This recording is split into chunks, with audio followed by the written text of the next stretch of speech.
നമസ്കാരം. അപ്പം നിങ്ങൾ അയച്ചു തന്ന ചോദ്യങ്ങളിൽ ഒന്ന് പബ്ലിക് FAQന്റെ ഭാഗമായിട്ട് വരുന്ന ഒരു ചോദ്യങ്ങൾ. അതായത് നിങ്ങൾക്ക് ചോദ്യങ്ങൾ എന്തെങ്കിലും ഉണ്ടെങ്കിൽ നമ്മൾ എഴുതി അറിയിക്കാം. നമ്മുടെ ഇൻസ്റ്റാഗ്രാം അക്കൗണ്ട് ഉണ്ട്, അത് നമ്മൾ മെൻഷൻ ചെയ്യാം. അപ്പോൾ അവിടെ കയറി അയച്ചു കഴിഞ്ഞാൽ നമ്മൾ ആ ചോദ്യങ്ങളിലുള്ള ഉത്തരം നമ്മുടെ അഭിപ്രായമാക്കി ഒരു വീഡിയോ ചെയ്യുന്നതായിരിക്കും. അങ്ങനെ ഒരു DM ആട്ടോ വന്നേ. അതെ, അങ്ങനെ ഒരു വീഡിയോ ആണിത്. അപ്പൊ പയ്യന്റെ ചോദ്യം എന്ന് പറഞ്ഞു കഴിഞ്ഞാൽ, ചേട്ടാ അച്ഛൻ ഇടയ്ക്കിടയ്ക്ക് എന്നെ ഒന്നിനും കൊള്ളത്തില്ല, എന്നെ കൊണ്ട് ഒരു ഉപകാരവുമില്ല എന്ന് പറയാറുണ്ട്. ഇടയ്ക്കിടയ്ക്കാണെങ്കിൽ പോട്ടെ എന്ന് വെക്കാം, ഇത് കൂടെ കൂടെ പറയുന്നു. എനിക്ക് വേറെ ദുശീലങ്ങളോ മറ്റുമൊന്നുമില്ല, ഞാൻ ഡെയിലി ജോലിക്ക് പോകുന്നുണ്ട്, എന്നിട്ട് ഇത് കേൾക്കേണ്ടി വരുന്നു. എന്താണ് ഇവർ ഇങ്ങനെ പറയുന്നത്? എന്താണ്, എന്തുകൊണ്ട്, എന്തിന്റെ ബേസിലാണ് ഇവരിങ്ങനെ പറയുന്നത്? ഇപ്പോഴുള്ള ആൺപിള്ളേര് മിക്കവരും കേൾക്കേണ്ടി വരുന്നൊരു സംഭവമാണ് ഈ ഒരു സംഭവം. ശരിയാണ്. എടാ, പണി എടുക്കില്ലാത്ത ആൾക്കാരുണ്ട്. ഒരു പരിപാടി ചെയ്യാൻ താല്പര്യമില്ല, രാവിലെ എണീക്കുന്നു, വൈകി എണീക്കുന്നു, ഫുഡ് കഴിക്കുന്നു, വീണ്ടും പോയി സോഫയിൽ ഇരിക്കുന്നു, ഫോൺ നോക്കുന്നു, നെറ്റ്ഫ്ലിക്സിൽ പണിയുന്നു, കുറച്ചു നേരം കഴിയുമ്പോൾ കൂട്ടുകാരായിട്ട് വെളിയിൽ പോകുന്നു, ചിലപ്പോൾ പാതിരാത്രിക്ക് വന്ന് വീട്ടിൽ കയറുന്നു. അങ്ങനെയുള്ള ടീംസ് ഉണ്ട്. കംപ്ലീറ്റ്ലി റെസ്പോൺസിബിൾ ആയിട്ടുള്ള ടീംസ്. റെസ്പോൺസിബിലിറ്റി ഇല്ലാത്ത ടീംസിനെ അങ്ങനെ പറയാൻ പറ്റും. അതിന് തെറ്റൊന്നുമില്ല. അത് ഓക്കെ. അതിപ്പോ നിങ്ങൾ അങ്ങനെ നടക്കുന്ന ആളാണെങ്കിൽ നമ്മളൊരു കുറ്റമായിട്ട് പറഞ്ഞതല്ല. പക്ഷെ നിങ്ങളുടെ കുടുംബം ഏത് സ്റ്റേജിലാണ് നിൽക്കുന്നതെന്ന് നോക്കിയിട്ട് പ്രവർത്തിക്കേണ്ടത് നിങ്ങളുടെ ഉത്തരവാദിത്വമാണ്. അതിനനുസരിച്ച് ചെയ്തില്ല എങ്കിൽ ചില കാര്യങ്ങളൊക്കെ തടസ്സം വരും, തീർച്ചയായിട്ടും. പക്ഷേ പണിയെടുക്കുന്ന കുറെ അവന്മാരുണ്ട്. രാവിലെ തൊട്ട് വൈകുന്നേരം വരെ പണിയെടുത്ത് വേറെ ഒരു ദുശീലവും ഇല്ലാതെ ആരോഗ്യം നോക്കി എല്ലാം സെറ്റ് ചെയ്ത് പോയിട്ട് ഇടയ്ക്കിടയ്ക്ക് നമ്മുടെ പപ്പന്മാർ വന്നിട്ട് പറയും, ഒരു ഗുണം എനിക്ക് ഇതുവരെ ഉണ്ടായിട്ടില്ല. എന്തിനാ നീ ഇത്രയും കിടന്ന് കഷ്ടപ്പെടുന്നുണ്ട്, എന്നിട്ട് അതിന്റെ ഒന്നും ഇവിടെ കാണുന്നില്ലല്ലോ. ഈ പയ്യൻ പറഞ്ഞ പോലെ മെറ്റീരിയലിസ്റ്റിക് ആയിട്ടാണ് ഈ ഒരു ചോദ്യം വരുന്നത്. അതായത് നീ ഇത്രയൊക്കെ കിടന്ന് കഷ്ടപ്പെടുന്നുണ്ട്, അല്ലെങ്കിൽ കാണിക്കുന്നുണ്ടെന്ന് നീ പറയുന്നു. അതാണ് സംഭവം. എന്താന്ന് വെച്ച് കഴിഞ്ഞാൽ ഇവരൊന്നും കാണുന്നില്ല, ഒന്നാമത്തെ കാര്യം. പിന്നെ മെറ്റീരിയലിസ്റ്റിക് ആയിട്ടാണ് ഇതെന്ന് പറഞ്ഞാൽ പൈസക്ക് പൈസ തന്നെ അങ്ങനെ എന്തെങ്കിലും വന്നു കഴിഞ്ഞു കഴിഞ്ഞാലാണ് ഇവര് മനസ്സിലാക്കത്തുള്ളൂ. സ്വാഭാവികം. പൈസക്ക് വലിയ ഇമ്പോർട്ടൻസ് ഉണ്ട്. കാരണം എന്നാക്കെയാന്ന് പറഞ്ഞു കഴിഞ്ഞാലും നിങ്ങളുടെ വില കൂടണമെങ്കിൽ, അല്ലെങ്കിൽ നിങ്ങൾക്കൊരു അഭിപ്രായം, നിങ്ങളുടെ ഒരു അഭിപ്രായം എല്ലാവരും മാനിക്കണമെങ്കിൽ തന്നെ നിങ്ങളുടെ കയ്യിൽ പൈസ വേണം. മോശം ചിന്താഗതിയാണ്. അതങ്ങനെ ആക്കിപ്പോയതുകൊണ്ടാണ് ഞാൻ പറഞ്ഞത്. അതെന്തായാലും മാറേണ്ട ഒരു കാര്യമാണ്. പക്ഷെ നിങ്ങളുടെ കയ്യിൽ പൈസ ഉണ്ടെങ്കിൽ, ഈ പറഞ്ഞ നിങ്ങളുടെ കയ്യിൽ പൈസ ഉണ്ടെങ്കിൽ അപ്പന്മാരെങ്ങനെ പറയില്ല? ഒരിക്കലും പറയത്തില്ല. 100% ഗ്യാരണ്ടി തരാം, അപ്പന്മാര് പറയത്തില്ല. കാരണം അതുപോലെ ഇപ്പൊ എന്തുകൊണ്ടാന്നൊക്കെ ചോദിച്ചു കഴിഞ്ഞാല്, പക്ഷെ നമ്മളിത് ഇരുത്തി പറഞ്ഞു കൊടുത്താലും കുറച്ച് വീണ്ടും അങ്ങനെ തന്നെ പറയും. ഭയങ്കര ബുദ്ധിമുട്ടുള്ളൊരു സംഭവമല്ല. തീർച്ചയായിട്ടും. പിന്നല്ലേ, അത്യാവശ്യം മനക്കൊട്ടിയൊക്കെ ഉള്ളവന്മാരാണെങ്കിൽ പിന്നെ കാര്യമൊന്നുമില്ല, ഷോ മസ്റ്റ് ഗോ ഓൺ എന്നുള്ള രീതിയിലേക്ക് ആലോചിച്ച് മുന്നോട്ട് പോകും. പക്ഷെ എല്ലാവർക്കും അത്ര മനക്കെട്ടിയുള്ളവന്മാര് കുറവാണ്. ചെയ്യുന്ന ഒരു സംഭവം ചെയ്യുന്നില്ല, അതെ, നിന്നെ കൊണ്ട് ഒരു ഗുണവും ഇല്ല, ഇത്ര നാളായിട്ട് എന്നാ നിന്നെ കൊണ്ട് ഉപകാരം, എന്നിട്ടാണ് വീട്ടുകാരുടെ അടുത്ത് നമ്മള് മിണ്ടല്ല എന്നൊക്കെ ഇവര് പറയണത്. നമുക്ക് അതേ സമയത്ത് നമ്മുടെ ഫ്രണ്ട്സിന്റെ അടുത്തുനിന്ന് നമുക്ക് അത്ര സപ്പോർട്ടും അത്ര ഇരുത്തി സംസാരിക്കുന്നതുകൊണ്ടാണ് നമ്മൾ ഇതെല്ലാ കാര്യങ്ങളും ഫ്രണ്ട്സിന്റെ അടുത്ത് പോയി പറയണേ. നമ്മൾ അപ്പൻ്റെ അമ്മ അടുത്ത് കാര്യങ്ങൾ പറയാത്തത് അതുകൊണ്ടാ. കാരണം വീട്ടിൽ നിന്ന് കിട്ടേണ്ട സാധനം വീട്ടിൽ നിന്ന് കിട്ടില്ല എങ്കിൽ നമ്മൾ പുറത്തു പോയി തപ്പും. അതെ, അത്രേ ഉള്ളൂ. ഇപ്പൊ ചില പെമ്പിള്ളേരുടെ കേസ് കണ്ടിട്ടില്ലേ, കറങ്ങി തിരിച്ച് അതിലേക്ക് എത്തും എനിക്കറിയാമായിരുന്നു. അതായത് ചില പെമ്പിള്ളേരുടെ കേസ് എന്ന് പറഞ്ഞാൽ അവർക്ക് ആമ്പിള്ളേരെന്നല്ല പെമ്പിള്ളേരാണ് കൂടുതലും കണ്ടേക്കുന്നത്. അതുകൊണ്ടാണ് പറയണത്. അതായത് വീട്ടിൽ നിന്ന് അതുപോലെ സ്നേഹം കിട്ടി വളർന്നിട്ടില്ല എങ്കിൽ ഈ പറഞ്ഞ അവരെന്തായാലും ഒന്നും പറയാൻ പറ്റില്ല. എന്തെങ്കിലും ഒരു സംഭവം ഫ്രീ ആയിട്ട് പറയാൻ നോക്കിയാ അപ്പൊ ഉടനെ അടി വഴക്ക്. നീ എന്തിനാ ചെയ്യാൻ പോയെ, നീ കൊള്ളത്തില്ല. അത് തന്നെ. അതായത് പട്ടപ്പട്ടയെന്ന് ഒന്ന് പറയാൻ പോലും സമ്മതിക്കത്തില്ല. അതിന് മുന്നേ ജഡ്ജ് ചെയ്ത് അവിടെ അങ്ങ് ഉറപ്പാക്കും. നീ ഇന്ന കാര്യം കൊണ്ടാണ് ഇങ്ങനെ ചെയ്ത്, നീ ഇങ്ങനെയാണ് എന്നങ്ങ് പറഞ്ഞ് ഉറപ്പിച്ച് കളയും. അപ്പൊ ഇതൊന്നും അല്ലാതെ അത്യാവശ്യം കെയറിങ്ങോടെ, അല്ലെങ്കിൽ നിന്നെ എനിക്ക് മനസ്സിലാവും, നിന്റെ അവസ്ഥ എനിക്ക് മനസ്സിലാവും, ഈ ഒരു ഒറ്റ വാക്ക് ഒരാൾ പറഞ്ഞാൽ മതി, ആളുടെ അടുത്തേക്ക് പോകും. സ്വാഭാവികം. എന്നിട്ട് പറയും അവള് മറ്റേതാണ്, മറിച്ചതാണ്, അങ്ങനെയാണ്, ഇങ്ങനെയാണ്. അല്ലെങ്കിൽ ഇപ്പൊ ഞങ്ങളുടെ ആമ്പിള്ളേരുടെ കേസ് പറഞ്ഞു കഴിഞ്ഞാല് ആമ്പിള്ളേര് പൊതുവെ ഒരു കാര്യങ്ങളും വീട്ടുകാരോട് ഷെയർ ചെയ്യത്തില്ല എന്നാണല്ലോ പറയണേ. അതിന്റെ കാരണം അത്രേ ഉള്ളൂ. എന്ത് സംഭവിച്ചാലും ഇവർ ആ രീതിക്കൊക്കെയാണ് ജഡ്ജ് ചെയ്യുന്നത്. അല്ലെങ്കിൽ നമ്മൾ ചെയ്യുന്ന ആ ഒരു എഫേർട്ട് ഇടുന്നവരുടെ കാര്യമായിട്ടോ ഞാൻ പറഞ്ഞത്. പിന്നെ അപ്പന്മാര് ചിലപ്പോ ഇങ്ങനെ ചിന്തിക്കാം, എന്റെ തലയിൽ കൂടെ 100 കാര്യം ഓടണുണ്ട്, ഞാനാണ് കുടുംബം ഓടിക്കുന്നത്, എനിക്ക് മക്കളുണ്ട്, ഭാര്യയുണ്ട്, ജോലിയുണ്ട്, ഇതിന്റെ എല്ലാ ഇടയ്ക്ക് ഞാൻ ചിലപ്പോ നിന്നെ വന്ന് 2 തെറി പറയൂടാതെ നീ അതൊന്ന് കേട്ടോണം എന്ന് വിചാരിക്കുന്ന കുറെ അപ്പന്മാരുണ്ട്. നാർസിസ്റ്റിക് ചിന്താഗതിയാണ്. നിങ്ങൾ വേണമെങ്കിൽ നമ്മളെ വന്ന് ഇടിച്ചോ, അതെ. ആ ഒരു കംപ്ലൈന്റ് തീർന്നു കഴിഞ്ഞ് ആ ഒരു അടിയുടെ വേദന കഴിഞ്ഞിട്ട് നിങ്ങൾ ചിരിച്ച് സംസാരിച്ചെങ്കിൽ ചിലപ്പോ നമുക്ക് ആ പരിപാടി അങ്ങ് പോട്ടെ എന്ന് നമ്മൾ വെക്കും. അടി കിട്ടിയാലും വേദനിക്കൂല കേട്ടോ. ചില വാക്കിന് അതായത് നാക്കിന് വാളിനേക്കാൾ നാക്കിന് വാളിനേക്കാൾ മൂർച്ചയുണ്ട്. സത്യം പക്ഷേ ഇങ്ങനത്തെ കുത്തുവാക്ക് എന്ന് പറയുമ്പോ ഉണ്ടല്ലോ നമുക്കുണ്ടാകുന്ന ഒരു വിഷമമുണ്ട്. അതെ, അടിച്ചാലും വെട്ടിയാലും അത് ഉണങ്ങിക്കഴിഞ്ഞാൽ മുറിവ് മാറിക്കഴിഞ്ഞാൽ സാധനം പോയി. പക്ഷെ മനസ്സിൽ കിടക്കുന്ന സാധനങ്ങൾ മനസ്സിൽ തന്നെ കിടക്കും. അത് ആ ആള് തിരിച്ച് അതായത് അത് തിരുത്തി പറഞ്ഞാൽ മാത്രമാണ് അത് മനസ്സിൽ നിന്ന് പോകത്തുള്ളൂ.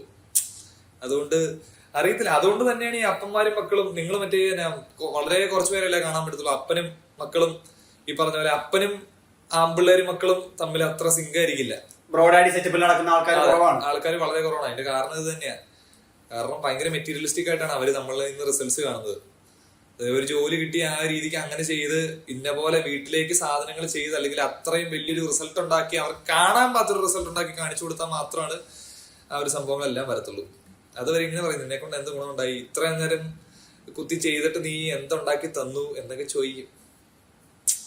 എടാ നമ്മൾ പണിയെടുക്കുന്നുണ്ടാകൂടാ. ഇപ്പൊ എല്ലാരും സക്സസ് ആവുന്ന ആ ഒരു റേറ്റ് എന്ന് പറഞ്ഞാൽ വ്യത്യാസമായിരിക്കും. അതെ അതെ അതെ. ഇപ്പൊ സോഷ്യൽ മീഡിയ ഇപ്പം വൈഡായിട്ട് ആൾക്കാർ ഉപയോഗിച്ച് വരുന്നതുകൊണ്ട് മൊത്തവും സക്സസ് സ്റ്റോറീസ് ആണ് കാണുന്നത്. യങ്സ്റ്റേഴ്സ് ഭയങ്കര പൈസ ഉണ്ടാക്കുന്നു, കുടുംബം നോക്കുന്നു, കല്യാണം കഴിക്കുന്നു. എന്നിട്ട് നമ്മുടെ കയ്യിൽ നോക്കുമ്പോൾ നമ്മള് കല്യാണ പ്രായം കഴിഞ്ഞ് നിൽക്കുവാണ്. പക്ഷെ നമുക്ക് കല്യാണം കഴിച്ചിട്ടില്ല, ഒരാളെ നോക്കാനുള്ള ഒരു കെൽപ്പില്ല, നമ്മൾ എന്തിനു വേണ്ടി ഒരു ജോലിക്ക് പോകുന്നു. ഇങ്ങനെയൊക്കെയാണ് ചിലപ്പോ വീട്ടുകാർ കാണുന്നത്.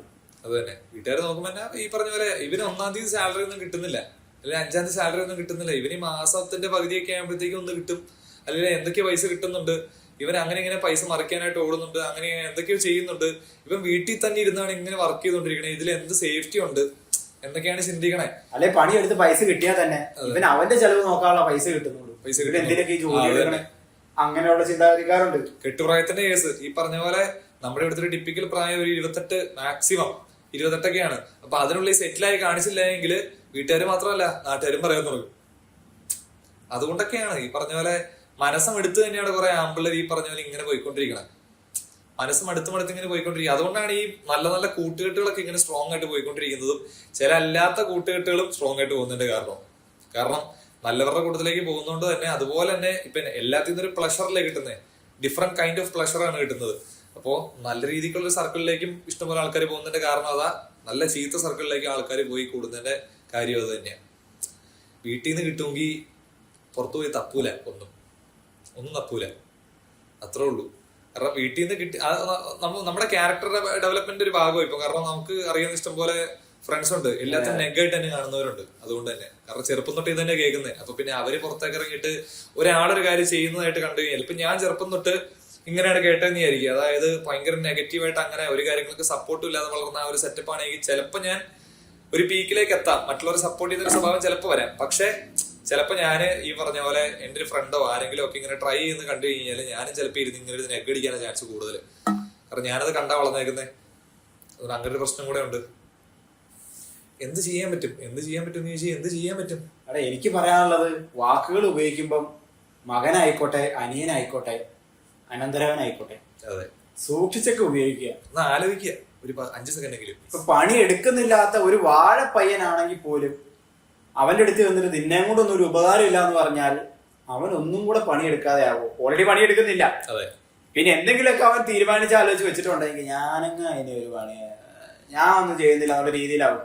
അതേസമയം നമ്മൾ വിളിച്ചിരുത്തിട്ട് കാര്യമായിട്ട് എടാ മോൻ ഇങ്ങനെയൊക്കെയല്ല കാര്യങ്ങൾ, എന്തെങ്കിലുമൊക്കെ ഒന്ന് ചെയ്യേ, എന്തെങ്കിലുമൊക്കെ ഒരു ജോലിക്ക് പോയാൽ നമുക്കൊരു ആശ്വാസം ആവില്ലേ എന്ന് അങ്ങനെ പറഞ്ഞിട്ട് പോവാത്തവന്മാരുണ്ടാവും. അവന്മാരോട് മറ്റേ പോലെ വേണം പറഞ്ഞോ, കുഴപ്പമൊന്നുമില്ല. അവന്മാരുടെ പക്ഷെ അവന്മാരുടെ മറ്റേ പോലെ പറഞ്ഞാലും അവന്മാർ എവിടെ ഒന്നും ചെയ്യാൻ പോകുന്നില്ല, കാര്യമൊന്നുമില്ല. പക്ഷെ ദേഷ്യപ്പെട്ടോണ്ട് ഒരു കാര്യമില്ലല്ലോ. നെഗ് ഉള്ളത് വീണ്ടും നെഗ് ആവുന്നല്ലാതെ ഉറപ്പായിട്ടും പ്രൊവോക്ക് ചെയ്ത് കഴിഞ്ഞാൽ വീണ്ടും തിരിച്ചിങ്ങോട്ട് വാശി കൊടുത്തേ ഉള്ളൂ. അതെ, അവന്മാരെ ചിലപ്പോ നീ പറഞ്ഞ ചിലപ്പോ മറ്റേ ചീത്ത കൂട്ടുകെട്ടുകളിൽ പെട്ടുപോകാനുള്ള ചാൻസേ ഉള്ളൂ. എന്തെങ്കിലും ഒരു ചാൻസ് ഉണ്ട്. ആൾക്കാരൊക്കെ നമ്മളെ സൂത്ത് ചെയ്ത് സംസാരിക്കുന്നതിനാണ് താല്പര്യം. അല്ലാതെ ഒരാളുടെ അടുത്ത് കട്ടയ്ക്ക് വഴക്ക് പറഞ്ഞ് അയാളുടെ അടുത്ത് നീ ചെയ്യുന്നത് തെറ്റാണെന്ന് പറഞ്ഞുകൊണ്ടിരുന്ന നീ വാശി കൊടുത്തേ ഉള്ളൂ. മറ്റേ പരിപാടി ഉണ്ടല്ലോ, അതായത് ഞാനൊരു കാര്യം ചെയ്യുന്നില്ല എന്ന് പറഞ്ഞിങ്ങനെ തീരുമാനിച്ചിരിക്കുമായിരിക്കും. അപ്പൊ ഒരാൾ വന്നിട്ട് എന്റെ അടുത്ത് പറയും നീ ഇത് ചെയ്യല്ലേ, എന്ത് കാരണവശാലും നീ ചെയ്യല്ലേ, എനിക്ക് ചെയ്യാൻ തോന്നും. അതെ, അത് ശരി, എന്നാ പിന്നെ ചെയ്തിട്ടേ ഉള്ളൂ. അങ്ങനത്തെ മെന്റാലിറ്റി ഉള്ളവരാണ് നമ്മള് മനുഷ്യന്മാര്. അപ്പൊ അതുകൊണ്ട് ഈ പറഞ്ഞ പിന്നെ നാക്കിന് വാളിനേക്കാൾ മൂർച്ചയുണ്ട്. അത് മനസ്സിലാക്കുക. അത് പറഞ്ഞ പോലെ അപ്പന്മാര് ശരിയാണ്, 100 കാര്യങ്ങൾ തലയിൽ കൂടെ ഓടുന്ന ആൾക്കാരായിരിക്കും. മനസ്സിലാവും. പക്ഷെ ആ ദേഷ്യവും സംഭവം കൊണ്ട് തീർക്കേണ്ടത് ഇങ്ങനെ ഒരു പോയിന്റിലാണോ? അതെ അതെ. പ്രത്യേകിച്ച് മക്കൾ, നിങ്ങളുടെ മക്കളെ കൂടി ചിന്തിച്ചു നോക്കുക. ചിലപ്പം ഇപ്പൊ പറഞ്ഞ പോലെ ആ ഒരു സക്സസ് ലെവലിലേക്ക് എത്തിയിട്ടുണ്ടാവില്ല. പക്ഷെ ഡെയിലി എന്തെങ്കിലും ഒരു ജോലി ചെയ്യുന്ന ഒരു പയ്യനായിരിക്കും. അവന് വേറെ ചീത്ത കൂട്ടുകെട്ടുകളോ താല്പര്യങ്ങളോ പരിപാടികളോ ഒന്നും ഉണ്ടാവില്ല, ദുശ്ശീലങ്ങൾ ഉണ്ടാവില്ല. അതിൻ്റെ ഇടയ്ക്ക് നിങ്ങളുടെ ഒരു എക്സ്പെക്ടേഷൻ അനുസരിച്ച് അവൻ എത്തിയിട്ടില്ല, നിങ്ങൾക്ക് വേണ്ടതുപോലെ അവൻ പ്രവർത്തിക്കുന്നില്ല എന്ന് പറഞ്ഞ് അവനൊന്നും ചെയ്യാത്തവനായും അവൻ കൊള്ളരുതാത്തവനായും അവൻ സീറോ ആക്കി നിങ്ങൾ മാറ്റാൻ നോക്കി കഴിഞ്ഞാൽ, അങ്ങനെ നിങ്ങൾ അവൻ്റെ അടുത്ത് പറഞ്ഞു കഴിഞ്ഞു കഴിഞ്ഞാൽ അവന് വേദനിക്കും ഉറപ്പായിട്ടും. അത് ഓവർ പ്രഷറാണ് കൊടുക്കുന്നത്. ഈ ഓവർ പ്രഷർ നിങ്ങളൊന്ന് പയ്യെ ഒന്ന് സപ്പോർട്ട് ചെയ്ത് താങ്ങി നിന്നിരുന്നെങ്കിൽ ചിലപ്പോൾ ഒരു 1-2 കൊല്ലത്തിനുള്ളിൽ അവനത്ര എന്റെ ഫാമിലി എന്റെ കൂടെ സപ്പോർട്ടിനുണ്ട്, ഞാൻ അത്ര ഹാപ്പി ആംബിയൻസിലാണ് ആ പയ്യൻ നിൽക്കുന്നതെങ്കിൽ നല്ലൊരു മൈൻഡ് സെറ്റോടെ അവൻ മുന്നോട്ട് പോയിട്ട് സക്സസ്ഫുൾ ആവും. നിങ്ങൾ ഇതുപോലെ പുഷ് ചെയ്ത് കൊണ്ടുപോയി കഴിഞ്ഞാൽ ഒത്തിരി മനക്കെട്ടിയില്ലാത്തവരാണെങ്കിൽ പോയി സൂയിസൈഡ് ചെയ്യും. അല്ലെങ്കിൽ ഈ പറഞ്ഞ പോലെ 5-6 കൊല്ലം കഷ്ടപ്പെട്ടായാലും അവരുടെ ഒരു സ്കില്ല് വെച്ചിട്ട് അവർക്കൊന്നും ചെയ്യാൻ പറ്റണ്ടു. കാരണം അത്രയും പ്രഷറിനകത്ത് നിന്നിട്ടാണ് അവർ പണിയെടുത്തോണ്ടിരിക്കുന്നത്. ക്രിയേറ്റീവ് ബ്ലോക്ക് ഉണ്ടായിപ്പോ പറയാം, ഒന്നും ചെയ്യാൻ പറ്റാത്ത രീതിക്ക്, ചിന്തിക്കാൻ പറ്റാത്ത രീതിക്കായിപ്പോ ടെൻഷൻ വന്ന്. അപ്പൊ അതൊരു കാര്യം. ഇത് പറഞ്ഞ തന്നെ ഒരു മറ്റേ ക്ലാസിന്റെ പേരെന്നെ മോട്ടിവേഷൻ അല്ല, മറ്റേ ബോധവൽക്കരണത്തിന്റെ ഇംഗ്ലീഷ് തന്നെ അവയർനെസ് ക്ലാസ്. അതുപോലെ എല്ലാവർക്കും ഇഷ്ടംപോലെ സ്ഥലങ്ങൾ നടക്കുന്നൊക്കെ ഉണ്ട്. പക്ഷെ കാര്യമൊന്നുമില്ല, ഒരു കാര്യമില്ല. അവരെ ആ ക്ലാസ് കേട്ട് കഴിഞ്ഞിട്ട് തിരിച്ചു വന്നിട്ട് എന്ന് പറഞ്ഞിട്ട് വീട്ടിൽ പോകും. ഒരു കാര്യമില്ല. പിന്നെ ഇങ്ങനെ ഒരു ചിന്താഗതി ഉണ്ട്. ഇപ്പം പണി എടുക്കുന്ന ഒരു പയ്യനാണ് എങ്കിൽ ഇവര് വന്ന്, അതായത് അപ്പനും അമ്മയും വന്ന് നമ്മളെ കൊണ്ടൊന്നും കൊള്ളത്തില്ല, നിന്നെ കൊണ്ടൊന്നും ഒരു ഉപകാരം ഇല്ല എന്ന് പറയുമ്പോൾ ഇങ്ങനെ ചിലവർ ആലോചിക്കാം, ഞാൻ ഇന്ന കാര്യങ്ങൾ ചെയ്യുന്നുണ്ട്, എൻ്റെ കൂട്ടുകാരുടെ സർക്കിളിൽ പണിക്കും പോവാതെ കഞ്ചാവും വലിച്ച് ഡ്രഗ്സും അടിച്ച് അവിടെ ഇവിടെ നടന്ന് അലമ്പുണ്ടാക്കുന്ന, ഏണി പിടിക്കുന്ന, വള്ളി പിടിക്കുന്ന ഇഷ്ടം പോലെ അവന്മാരുണ്ട്. അവന്മാരൊക്കെ വെച്ച് നോക്കുമ്പോൾ ഞാൻ ഭേദമല്ലേ? എന്നിട്ട് വീട്ടിൽ വരുമ്പോ ഞാൻ ഇതും കേൾക്കണം, ഞാൻ എന്തിനാ പിന്നെ നന്നായിട്ട് നടക്കണേ, ഞാൻ അമ്മമാരുടെ കൂടെ വല്ല അലമ്പലും പരിപാടിക്കും പോവാ എന്ന് വിചാരിക്കുന്നവരും ഉണ്ട്. അപ്പൊ എനിക്ക് പറയാനുള്ള വേറെ സംഭവം, ഇങ്ങനെ പറയാറുള്ള ആൾക്കാരാണ് എങ്കിൽ അപ്പനും ആൾക്കാരൊക്കെ പറയുന്നത് നിങ്ങൾ പയ്യെ അങ്ങ് പോട്ടേന്ന് വെക്കുക. നമ്മുടെ ഉള്ളിൽ കിടക്കും അത്. കാരണം സ്വന്തം അപ്പനാണ് വന്നിട്ട് നിന്നെ കൊണ്ട് ഉപകാരമില്ല എന്ന് പറയുന്നത്. നമ്മൾ എന്തെങ്കിലുമൊക്കെ ചെയ്യുന്നുള്ളവരാണെങ്കിൽ നമ്മുടെ ഉള്ളിൽ കിടക്കും. പക്ഷെ ഇപ്പൊ നമ്മൾ അവര് പറഞ്ഞ പോലെ തന്നെ, അല്ലെങ്കിൽ അവർ ചിന്തിക്കുന്ന പോലെ തന്നെ 100 കണക്കിന് കാര്യങ്ങൾ ഓടുന്ന ഒരു തലയാണ് അപ്പന്റെ. അതുകൊണ്ട് പുള്ളിയാർ ദേഷ്യം തീർക്കാനോ അല്ലെങ്കിൽ എന്തെങ്കിലും ഒരു സാഹചര്യത്തിൽ വന്ന് പറഞ്ഞിട്ട് പോയതായിരിക്കും എന്ന് വെച്ച് ആ സംഭവം കളഞ്ഞേക്കുക. മിക്കവരും ഈ പറഞ്ഞ പോലെ അതുകൊണ്ടൊക്കെ തന്നെയാണ് ആവറേജ്. കാരണം വേദനിപ്പിക്കാൻ വേണ്ടി പറയുന്നൊന്നുമല്ല. ചിലരുണ്ട് കേട്ടോ, ചിലരുണ്ട് അങ്ങനെ വേദനിപ്പിക്കാൻ രീതിയിൽ പറയുന്നവരുണ്ട്, ഇഷ്ടംപോലെ ഉണ്ട്. പക്ഷെ എന്നാലും കൂടുതലും കണ്ടേക്കുന്നവരിൽ അവരെ അപ്പുറത്തൊരു ഫ്രസ്ട്രേഷനിൽ പറയുന്നതാണ് അത്. നിങ്ങൾ മൈൻഡ് ചെയ്യേണ്ടിരിക്കുക, അത്രേ ഉള്ളൂ. ഭയങ്കര പേഴ്സണൽ ആയിട്ട് എടുക്കാതിരിക്കുക. അതെ, നിങ്ങൾ ജോലി എടുക്കുന്നുണ്ട്, ശരിയാണ്. നിങ്ങളെ കഴിഞ്ഞും സക്സസ്ഫുൾ ആയിട്ടുള്ള ആൾക്കാർ നിങ്ങളെ ചുറ്റും ഉണ്ടെങ്കിൽ തന്നെ ആയിക്കോട്ടെ, നിങ്ങളെ കഴിഞ്ഞ് മോശം സാഹചര്യത്തിലുള്ള ആൾക്കാർ നിങ്ങളുടെ ചുറ്റും തന്നെയുണ്ട്. പക്ഷെ അത് നമ്മൾ കാണാറില്ല, അത് ശ്രമിക്കാറുമില്ല. അപ്പം നമ്മളെപ്പോഴും താഴെയാണ് എന്നൊരു ചിന്താഗതിയാണ് നമുക്ക്. നമ്മൾ എന്തെങ്കിലും ഒരു പണി ചെയ്യുന്നുണ്ടോ, ഓക്കെ, ഒരു 10,000 രൂപ സാലറി ആണെങ്കിൽ തന്നെ നമ്മളൊരു പണി ചെയ്യുന്നുണ്ടല്ലോ, അത് ചെയ്ത് നമ്മൾ ഇമ്പ്രൂവ് ആയി നമ്മുടെ സ്കില്ല് വഴി അപ്ഗ്രേഡ് ആയി നമുക്ക് കൂടുതൽ സാലറി ഡിമാൻഡ് ചെയ്യാൻ പറ്റുന്ന ഒരു ലെവലിലേക്ക് എത്താൻ നമ്മൾ ശ്രമിച്ചുകൊണ്ടിരിക്കുക. പൈസയെ മാത്രം നമ്മൾ ഫോക്കസ് ചെയ്തിട്ട് അത് വെച്ചിട്ട് മാത്രം നമ്മുടെ ജീവിതത്തിന്റെ ഒരു സ്റ്റാൻഡേർഡ് അളക്കല്ലേ. ഉറപ്പായിട്ടും പൈസ ഇമ്പോർട്ടന്റ് ആണ്. സമ്പാദിക്കരുത് എന്നല്ല, മാക്സിമം പൈസ ഉണ്ടാക്കാൻ തന്നെ നിങ്ങൾ നോക്കണം. പക്ഷെ അതിലേക്ക് എത്താൻ ചിലപ്പോൾ കുറച്ച് സമയം എടുക്കുക. അത്രയും നാളും ഫാമിലിയുടെ സപ്പോർട്ട് അനിവാര്യമായ ഒരു ഘടകമാണ്. അതെ, പക്ഷെ അത് കിട്ടും എന്നുള്ള പ്രതീക്ഷയിൽ മുന്നോട്ട് പോകാൻ നോക്കരുത്. അതെ, പ്രതീക്ഷിക്കരുത്, ഒരിക്കലും പ്രതീക്ഷിക്കരുത്. കിട്ടിയാലോ ഓക്കെ, കിട്ടത്തില്ല. കിട്ടാൻ ചാൻസുകൾ വളരെ കുറവാണ്. ഒരു പരിധി വരെ നിൽക്കത്തുള്ളൂ, അല്ലെ? അതെ, അവരുടെ ഉള്ളിൽ, അപ്പന്റെ അമ്മയുടെ ഉള്ളിൽ ചിന്താഗതി ഉണ്ടാവും, എന്റെ മകൻ ഇങ്ങനെ രക്ഷപ്പെടണം. അത് ആ വഴി കൂടെ നമ്മൾ സഞ്ചരിച്ചില്ല എങ്കിൽ ഇവരിങ്ങനെ അങ്ങനെ പറയാനുള്ള സാധ്യത ഉണ്ട്, എന്നെ കൊണ്ട് ഒന്നിനും കൊള്ളത്തില്ല, നീ ഉപകാരമില്ലാത്തവനാണ്. അല്ലെങ്കിൽ മറ്റൊരു സംഭവത്തിലേക്ക് ബ്ലോക്ക് ചെയ്യുന്നൊരു സംഭവം കിട്ടും. അതായത് ഇപ്പൊ ഒരു 10-15,000 രൂപയുടെ, ഒരു 15,000 പോട്ടെ, ഒരു 30,000 രൂപ സാലറിയുടെ അത്യാവശ്യം ഒരു നല്ല ജോലി. 30,000 സാലറി എന്ന് പറഞ്ഞാൽ ഇവിടുത്തെ അത്യാവശ്യം ഒരു ആവറേജ് കുഴപ്പമില്ലാത്തൊരു സാലറിയാണ്.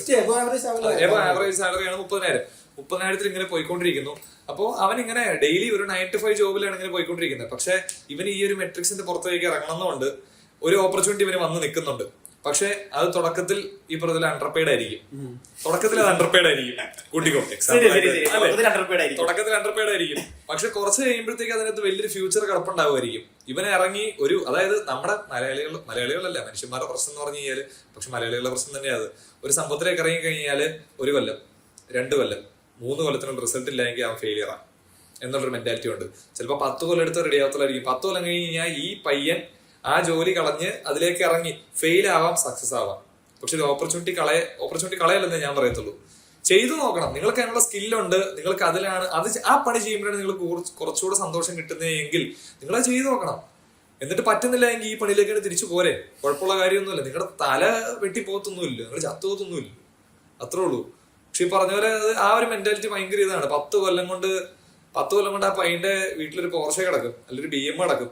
അന്ന് ഈ പറഞ്ഞ പോലെ മറ്റേ 9 to 5 ചെയ്തുകൊണ്ടിരുന്നവന്മാര് പേരൻസ് പറഞ്ഞ് ലോക്ക് ചെയ്ത് അങ്ങനെയാണ് നിർത്തി ആ ഒരു റെപ്യൂട്ടഡ് ജോലി ഇങ്ങനെ കൊണ്ടുപോയിരുന്നെങ്കിൽ അവനന്ന് 30,000 അല്ലെങ്കിൽ കൂട്ടിപ്പോയ ഒരു 80,000 സാലറി ഉള്ളായിരുന്നായിരിക്കും. മറ്റവൻ ഒരു 10 കൊല്ലം റിസ്കി കിടന്ന് കഷ്ടപ്പെട്ട് അതുപോലെ സക്സസ് ആക്കി 10 കോടിയും 100 കോടിയും 200 കോടിയുടെ വാല്യുവേഷൻ ഒരു ബ്രാൻഡ് ഉണ്ടാക്കി കഴിഞ്ഞ് കാണും. അവനവന്റെ ഉള്ള ജീവിതം അത് കഴിഞ്ഞ് റിട്ടയർമെന്റ് ജീവിക്കുന്നുണ്ടാവും, ഒരു പണി പോലും എടുക്കാണ്ട്.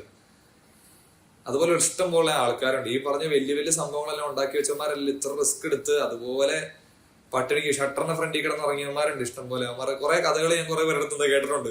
ഷട്ടറിന്റെ ഫ്രണ്ടിൽ കിടന്ന് ആൾക്കാർ കല്ലെറിയുന്ന സെറ്റപ്പിൽ കിടന്നിട്ട് ഇപ്പൊ പലതിന്റെയും വലിയ വലിയ കമ്പനികളിൽ CEO ആയിട്ട് നിന്നവന്മാരുണ്ട്. ഒരു ഡിക്കി തുറന്ന ആ ഡിക്കിയുടെ പുറത്ത് ഇരുന്ന് ഓരോ ഗ്ലാസ് വെള്ളവും വെച്ച് ഒരു 2 സ്റ്റൂളും ഇട്ട് സംസാരിച്ച് ചില ഐഡിയകളെയും തുടങ്ങിയവന്മാരുണ്ട്. അവന്മാരിന്ന് ഏത് ലെവലിലെ വാല്യുവേഷനിൽ നിൽക്കുന്നതെന്നും അത് അങ്ങനെ കുറെ കഥകളൊക്കെ ഉണ്ട്. ഇതൊന്നും ബ്ലണ്ടർ അല്ല, നമ്മൾ കുറെ ഏട്ടാക്കി ചെയ്യാൻ പറ്റും ഉറപ്പായിട്ടും. ഞാനും എന്റെ ഉണ്ടായിരുന്ന പണി നിർത്തിയിട്ട് തന്നെയാണ് ഞാൻ ഈ പരിപാടിക്ക് ഇറങ്ങിയത്. എനിക്ക് 10 സന്തോഷമുണ്ട്. എന്റെ ജോലിയിൽ എനിക്ക് നല്ല സന്തോഷമുണ്ട്. കാരണം എനിക്ക് നല്ല ഫ്ലെക്സിബിൾ ആണ്. ഞാൻ സേഫ് ആയിട്ടുള്ള പണി അല്ല, മോശം ആണ് എന്നല്ല, അല്ല മോശമാണെന്നല്ല. പക്ഷെ റിസ്ക് എടുക്കാൻ തയ്യാറാവുന്നവരെ നിരുത്സാഹപ്പെടുത്തി സേഫ് ആയിട്ടുള്ള പണിയിലേക്ക് തള്ളിവിടുന്ന കുറെ സംഭവം. അതാണ് ഉദ്ദേശിച്ചത്, അത്രേ ഉള്ളൂ. നീ സേഫ് ആയിട്ട് കളിച്ചാൽ മതി, എന്നാ നിനക്ക് 50,000 സാലറി ഇല്ല, അത് പോരെ ജീവിക്കാൻ. പക്ഷെ അവന് ചെയ്യാൻ ആഗ്രഹമുള്ള സംഭവം അതായിരിക്കില്ല. അവന്റെ ഒരു സ്കില്ല് കൊണ്ട് ചിലപ്പോൾ അവന് ഒരു മാസം 5 ലക്ഷം ഉണ്ടാക്കാൻ പറ്റുമായിരിക്കും. ഉദാഹരണം, ഒരു വരച്ച് എത്ര പൈസ ഉണ്ടാക്കാൻ പറ്റും? അതെ. പക്ഷെ ഇവൻ വരക്കാരനാണ് എന്ന് പറഞ്ഞ ആൾക്കാർ എന്ത് വിചാരിക്കുന്നു ഓർത്തിട്ട് കുറെ അമ്മമാര് വരയിലേക്ക് ഇറങ്ങില്ല. എനിക്കറിയാം, പേഴ്സണലി അറിയാം. ലക്ഷങ്ങൾ ഉണ്ടാക്കുന്ന ആൾക്കാർ ഒരു മാസം ലക്ഷങ്ങൾ വരച്ച് ലക്ഷങ്ങൾ ഉണ്ടാക്കുന്ന ആൾക്കാർ. അവരുടെ ലൈഫ് എന്ന് പറഞ്ഞാൽ അവർക്ക് അത്ര ഇഷ്ടപ്പെട്ട ഒരു പരിപാടിയും കൂടെയാണ്. രാവിലെ എണീറ്റ് വരും, അവരൊരു സ്റ്റുഡിയോ റൂം എടുത്തേക്കാണ്. ഒരു 3 പേരുണ്ട്, അവര് 3 പേർ റൂം എടുത്തേക്കാണ്. രാവിലെ വരും. ഇവന്മാർക്ക് ഒരു മാസം 150 മേളിൽ ഓർഡർ ഉണ്ട്, 150-200 മേളിൽ ഓർഡർ ഉണ്ട്. അവര് രാവിലെ വരും, ഒരു പകുതി ഇരുന്ന് വരയ്ക്കും. ഒരു ഉച്ച കഴിഞ്ഞാൽ പടത്തിനും പോകും, വൈകിട്ട് നല്ലൊരു ഫുഡ് കഴിക്കാൻ പോകും, രാത്രി കുറച്ച് നേരം ഇരുന്ന് വരയ്ക്കും, കിടന്നുറങ്ങും. അതിൻ്റെ ഇടയ്ക്ക് ജിമ്മിൽ പോകുന്നവന്മാരുണ്ട്. ഇങ്ങനെ ലൈഫ് ഇങ്ങനെ, അതായത് ഒരു ഹോബിയാണ് അവന്മാരുടെ അത്രയും പൈസ ഉണ്ടാക്കി തന്നുകൊണ്ടിരിക്കുന്നത്. ഒരു ഹോബി, നമ്മുടെ ചെറുപ്പത്തിലുള്ള ഹോബിയാണല്ലോ വര. ഇതുപോലെ കുറെ പരിപാടികളുണ്ട്, ഇഷ്ടം പോലെ പരിപാടികൾ. അത് അത്ര റിസ്ക് എടുത്ത് ഇറങ്ങി അങ്ങനെ ഉണ്ടാക്കി കാണിച്ചു കൊടുത്തവന്മാരാണ്. അതുകൊണ്ടാണ് നമ്മൾ അതുപോലെ റിസ്ക് എടുത്ത ഒരു കാര്യത്തിന് വേണ്ടി കഷ്ടപ്പെട്ട് കുറച്ച് ലോ ലെവലിൽ നിന്ന് ആ ഒരു രീതിക്ക് നിന്ന് ആൾക്കാരുടെ ജഡ്ജ്മെന്റ് ഒന്നും മൈൻഡ് ചെയ്യാണ്ട്, വീട്ടുകാരുടെ ജഡ്ജ്മെന്റ് മൈൻഡ് ചെയ്യാണ്ട് നമ്മൾ ഇറങ്ങി കളിച്ചു കഴിഞ്ഞാല് ഒരു ടൈം കഴിയുമ്പോഴത്തേക്ക് നമ്മൾ സക്സസ്ഫുൾ ആവും. ചിലപ്പോൾ ഫെയിലിയർ ആവാം, പക്ഷെ എന്നാലും നിങ്ങളൊരു കാര്യം ട്രൈ ചെയ്തല്ലോ, നിങ്ങൾക്ക് ഇഷ്ടപ്പെട്ട ഒരു കാര്യം ട്രൈ ചെയ്തിട്ടാണല്ലോ ഫെയിലിയർ ആയത്. ഫെയിൽ ആവണമെന്നും കയറി പോകത്തൊന്നുമില്ല. അങ്ങനെ കയറി പോയി കഴിഞ്ഞാൽ ഫെയിലിയർ വരുമ്പോൾ നമുക്കത് ഡീൽ ചെയ്യാനും പറ്റാണ്ടാവും. സക്സസ്ഫുൾ ആയിട്ടുള്ള ഒരാളെങ്കിലും പരാജയപ്പെടാതെ ആ പോയിന്റിൽ എത്തിയിട്ടില്ല. അത് തന്നെ ഉറപ്പായിട്ടും. പൈസ ഉള്ളൊരു വീട്ടിൽ തന്നെ ജനിച്ച പയ്യനാണ് എങ്കിൽ അവൻ അവന്റേതായ ബുദ്ധിമുട്ടുകളിൽ കൂടെ കടന്നു പോയിട്ടായിരിക്കാം അവൻ നാളെ നന്നായിട്ട് പോകണം. ഇനി നിങ്ങളുടെ വീട്ടിൽ നിങ്ങളുടെ അപ്പൻ അങ്ങനെ പറയുന്നുണ്ട്, അല്ലെ അമ്മ അങ്ങനെ പറയുന്നുണ്ടെങ്കിൽ നിങ്ങൾ വെറുതെ ഒന്ന് ട്രൈ ചെയ്ത് നോക്കുക. സീരിയസ് ആയിട്ട് അവരെ വിളിച്ചിരുത്തിയിട്ടൊന്ന് സംസാരിക്കുക. നിങ്ങളുടെ ജീവിതം ഇങ്ങനെയാണ് പൊയ്ക്കൊണ്ടിരിക്കുന്നത്, ഇങ്ങനെ ഡയറക്ഷനിലാണ്, ഇപ്പൊ എവിടെ എത്തിയിട്ടില്ല, പക്ഷെ എവിടെ എത്തും അല്ലെങ്കിൽ എവിടെ എത്തില്ല എന്നൊരു ഉറപ്പില്ല, അല്ലെങ്കിൽ എവിടെ എത്തും എന്നൊരു ഉറപ്പില്ല. പക്ഷെ നിങ്ങൾ വർക്ക് ചെയ്യാൻ റെഡിയാണ്, വർക്ക് ചെയ്യാൻ തയ്യാറാണ്, ഇനിയും മുമ്പോട്ട് വർക്ക് ചെയ്യാൻ നിങ്ങൾ ഓക്കെ ആണ് എന്ന് അവർക്ക് മനസ്സിലാക്കി കൊടുക്കുക. അതിന്റെ കൂടെ ഇങ്ങനെ വാക്കുകൾ പറയുമ്പോൾ നമുക്കത് വേദന ഉണ്ടാക്കുന്നു എന്നും അവരുടെ അടുത്ത് പറയുക. അവർ ചിലപ്പോൾ നിർത്തില്ലായിരിക്കും, പക്ഷെ നിങ്ങൾക്കത് മോശമായി ബാധിക്കും, നിങ്ങൾക്ക് വേദന ഉണ്ടാക്കുമെന്ന് അവർ അറിഞ്ഞു കഴിഞ്ഞാൽ ചിലപ്പോൾ ചിലവരൊക്കെ മാറാനുള്ള ഒരു ചാൻസ് ഉണ്ട്. നിങ്ങളുടെ പോയിന്റ് ഓഫ് വ്യൂ എന്താണെന്ന് നിങ്ങൾ പറഞ്ഞല്ലോ, അത്ര മതി. അവരെ സ്വീകരിക്കാതിരിക്കാനാണ് ചാൻസ് കൂടുതൽ. എന്നാലും അത് കഴിഞ്ഞിട്ട് നിങ്ങൾ നിങ്ങളുടെ പരിപാടിയിൽ ഫോക്കസ് ചെയ്തോളുക, അത്രേ ഉള്ളൂ. കാരണം ഡെയിലി സംഭവിക്കുന്ന മറ്റേ മൈബോ സിനിമയ്ക്കകത്ത് മറ്റേ കലാഭവൻ ഷാജോൺ മറ്റേ ഇതിനകത്തേക്ക് കയറിച്ചിടത്തില്ലേ, ഇങ്ങനെ പിടിച്ചോണ്ട് കയറിച്ചിട്ട് കിട്ടാനുള്ള മേടിക്കുക, തിരിച്ചു പോരുക, എന്നിട്ട് മൈൻഡ് ചെയ്യാണ്ട് ബാക്കി കാര്യങ്ങൾ ചെയ്യുക, അത്രേ ഉള്ളൂ. സിമ്പിൾ.